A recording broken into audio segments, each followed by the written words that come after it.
السلام عليكم ورحمة الله وبركاته. ازيكم عاملين ايه؟ قبل ما نبتدي حبايبي مننساش شير لايك اشتراك في القناة تفعيل الجرس عشان يوصل لكم كل جديد. ما تنسونيش في كومنت حلو لو كانت اكتر معاكم قناة فنجان الهنا. يلا بينا نشوف فنجانك هيقول ايه يا برج الميزان.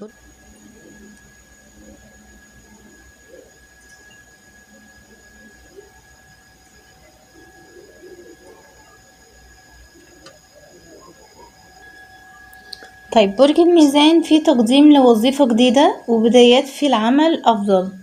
يعني لو البعض منكم في وظيفة عايز يقدم عليها فان شاء الله هيكون في قبول. كمان البعض منكم عايز يطمن من ناحية ان يكون لك في وظيفة ليك جديدة او لا، ففي وظيفة جديدة للبعض منكم وبدايات في العمل في العموم، من غير ان هي تكون وظيفة جديدة، هي بدايات ليك في العمل في مجال عملك افضل ليك يا برج الميزان.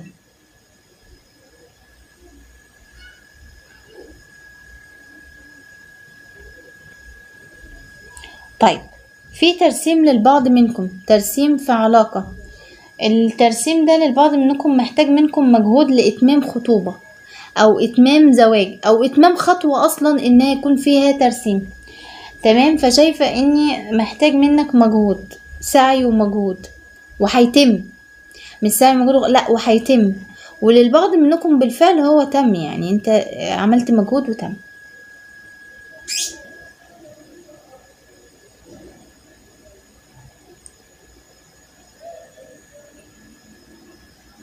في مرحلة جديدة وغريبة بالنسبة للبعض محتاجة ان هي يعني ايه تعود يكون تترتب منك، تكون في ترتيب او تدريب.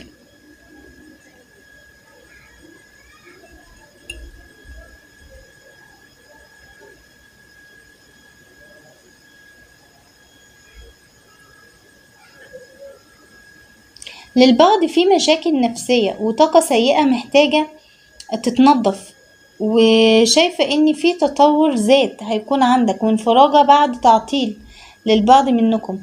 الطاقة السيئة دي محتاجة منك تتنظف ازاي؟ بانك انت تكون يعني البعض منكم الطاقة ديت بتكون طاقة سلبية مؤثرة على البعض منكم، بتبقى عايز يعني على طول تنطر الطاقات السلبية. ازاي؟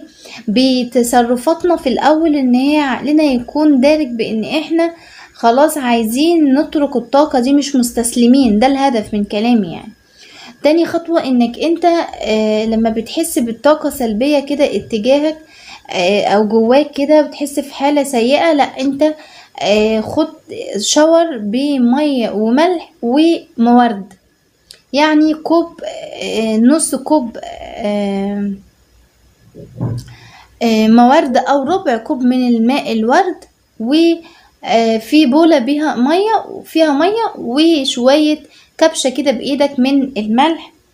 دوبهم في المية، وحاول انك انت تنزلها من اول الراس لغاية الرأس لغاية الرجل وكده. تمام، بس بتكون وانت بتنزلها من على جسمك بتنزلها يعني تكون نازلة على سلسلة كده الضغط، فده اول باول بتنطر الطاقات السلبية اللي انت فيها. فمحتاجة طاقتك كده ان هي يعني ايه تنضف، لان البعض منكم في مشاكل نفسية، يعني وصل لمشاكل نفسية. فحاول انك انتوا تكونوا خايفين على نفسكم وحبوا نفسكم، وانا شايفه لكم في العموم اللي بيسعى على ده، شايف انك عندك تطور ذات وانفراجة بعد تعطيل، يمكن حاجة كانت متعطلة منك في تعطيل، اذا كان زواج او تعطيل لعمل او تعطيل او دايما الدنيا معاك متعطلة، فدي حاجات بتعكسك عكوسات. تمام، فمحتاجة منك ده.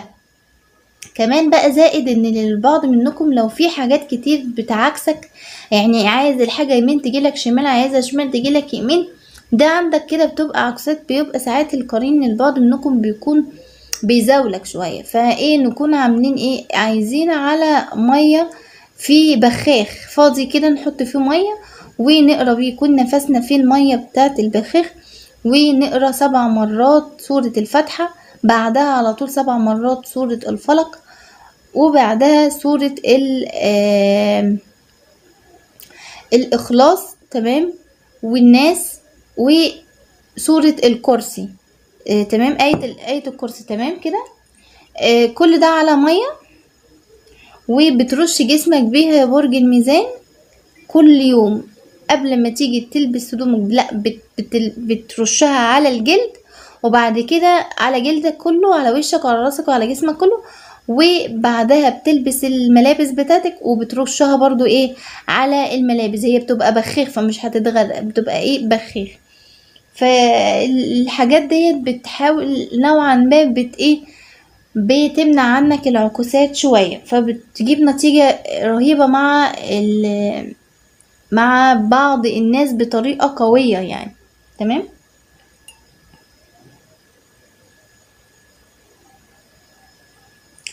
بعضكم انت في انتظار مال، وفي هنا خطوة مالية ان شاء الله فيها انفراجة. يعني في خطوة مالية هنا ان شاء الله فيها انفراجة، او لو بعض منكم ممكن تكون منتظر مال، فشايفة في مال جاي بعد انتظار. والبعض منكم هنا في خطوة يعني كويسة هي تخصك ماليا، فشايفة ان شاء الله فيها انفراجة، فشيء كويس. في رقم 38 و35 ده عمرك او عمر شخص، ورقم 30 تمام، او عمر شخص قريب منك. وكمان هنا في رقم 80. رقم 80 ده ممكن يكون مواليد 80 انت، او مواليد او شخص مقرب منك مواليد 80. طب لو انت في الثلاثينات او في الستينات وعايز يكون في رجوع لمكان او لشخص او حاجة، فشايفة في طاقة رجوع في العمر ده. تمام، يعني ده بنسبة كبيرة.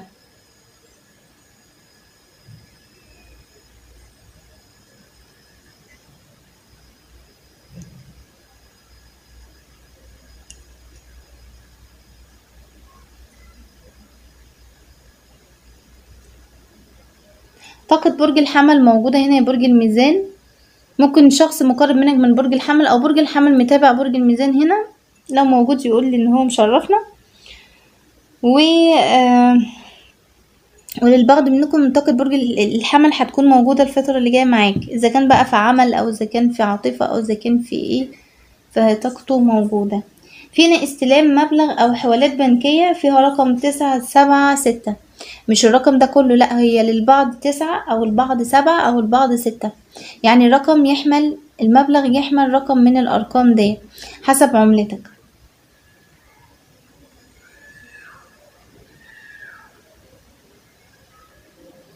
طيب برج الميزان، لو البعض منكم عايز يسأل سؤال عن حد من الماضي يكون فيه رجوع او لا، يكتب اسئلته. بس قبل ما يكتب السؤال يدوس لايك الاول عشان ارد على الاسئلة. ممكن سؤالك يجي بعد الفيديو هرد عليك برضو برسالة ان شاء الله، ارد على الجميع. ولكن السؤال اللي بقولك عليه اكتبه هنا يخص الماضي، شخص من الماضي، وان شاء الله هرد عليك دلوقتي.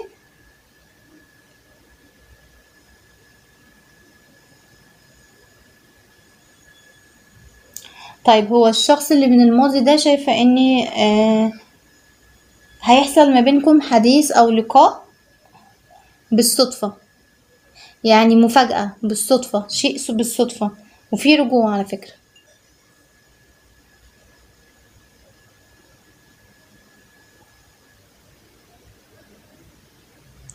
طيب برج الميزان، للبعض منكم في خلافات وشد بينكم وبين عدو او اشخاص يعني داخل العمل او الاسرة. في هنا مشادة، في خلافات حصلت او انها ممكن تحصل مع البعض.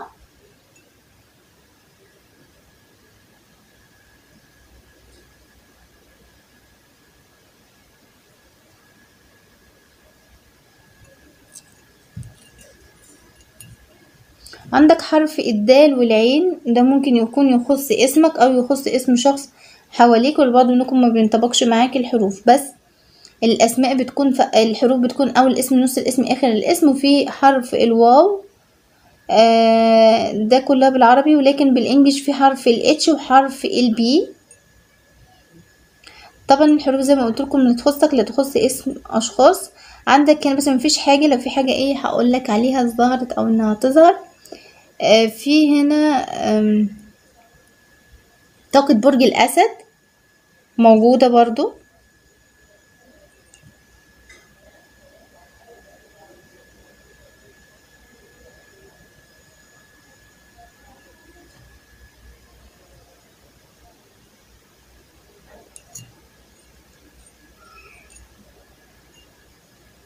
برج الميزان في حاجة انت مشتاق لمشتريات معينة، مشتاق لها باشتياق، مشتريات او حاجة فيها فلوس انك انت يعني من خلالها تدفع فلوس، بس انت مشتاق لحاجة زي دي انك تشتريها او انك انت تشتريها بالفلوس. طب نيجي واحدة واحدة. ممكن تكون مثلا شيء يخص دراسة للبعض منكم، مثلا ازاي يعني؟ حاجة انك انت ممكن تكون مشتاق انك تدخل مثلا طب، بس انت ما جبتش طب مثلا، فمشتاق انك انت تشتريها بالفلوس، انك تدخل بالفلوس، حاجة زي كده. حتى لو انا مشتاق لها حاجة مشتاق لها، بس يظهر انك انت طالما مشتاق لها يبقى انت ما نلتهاش، فكنت مشتاق انك انت كنت ممكن تدخلها كده.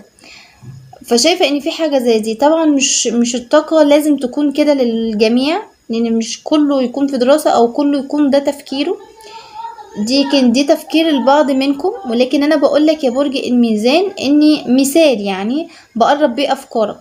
ممكن برضو يكون البعض منكم في اشتياق انك تشتري شيء معين، بس ان شاء الله شايفة ان حتى لو انت في اشتياق حاجة ومش بايدك انك انت تجيبها او حاجة، فشايفة ان الطريق سالك لحاجة تانية ابيض وجميل، لحاجة تانية انك انت تستفيد منها. يعني الشيء اللي انت ممكن تكون كنت عايز مشتاق له قوي، مشتاق له، فالشيء اللي انت مشتاق له ده شايفة ان في حاجة تانية احسن منه هتكون لمستقبلك، هتكون احسن، وهتنسى الحاجة اللي انت اصلا كنت مشتاق لها. طب ممكن يكون ان البعض منكم انتوا مشتاق لشخص، طب الشخص ده كنت هشتريه ازاي؟ لا مش شرط تكون تشتريه، بس انت كنت عايز ان الشخص ده انت مشتاق له انك انت تكون ليه ويكون ليك. فشايفة برضو ان في حاجة هتكون افضل، حاجة هتكون احسن، انت مش شايفها ان دلوقتي ان هي تكون احسن، يمكن شايف ان الشيء ده احسن حاجة موجودة، ولكن لا، برضو ربنا هيعوضك في حاجة تانية كويسة، وهتلاقي نفسك كويس فيها ومرتاح، وكل امانيك هتكون في الشيء ده يا برج الميزان. طب ممكن تكون الطاقة دي لحد من اولادنا برضو.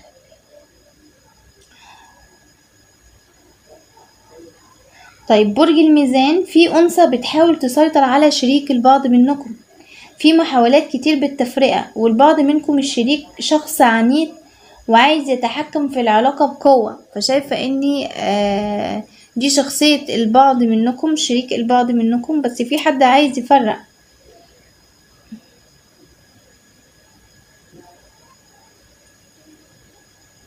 بص الطاقة اللي هقولها بكل قليلة جدا ولكن هتنطبق مع البعض. شايفة ان بعضكم عندكم مسؤوليات الأسرة عليكم كتير وحمل جديد، بس بإذن الله في أحداث الفترة القادمة وفي استعدادات كده كويسة ليك، في أحداث الفترة القادمة كويسة ليك واستعدادات كده هتكون عندك. عاطفيا البعض منكم في شخص انت زعلان من تصرفاته معاك، الشخص ده انت بتحمله مشاعر وذكريات حلوة، ولكن الشخص ده مش مستوعب انه اخطأ فيك او اخطأ في حقك، ولا عايز ان هو يعترف باخطائه على فكرة، وهو شايف نفسه دايما على حق. يعني الشخص ده شايف نفسه دايما على حق، وده دايما بيزعلك يا برج الميزان، ان الشخص ده دايما شايف نفسه على حق. طب برج الميزان انا كده خلصت قراءتك، طمنوني عليكم في الكومنتات، واذا عجبكم الفيديو متنساش الشير، اللايك، اشتراك في القناة. بحبكم كتير، بحبكم جدا، باي باي.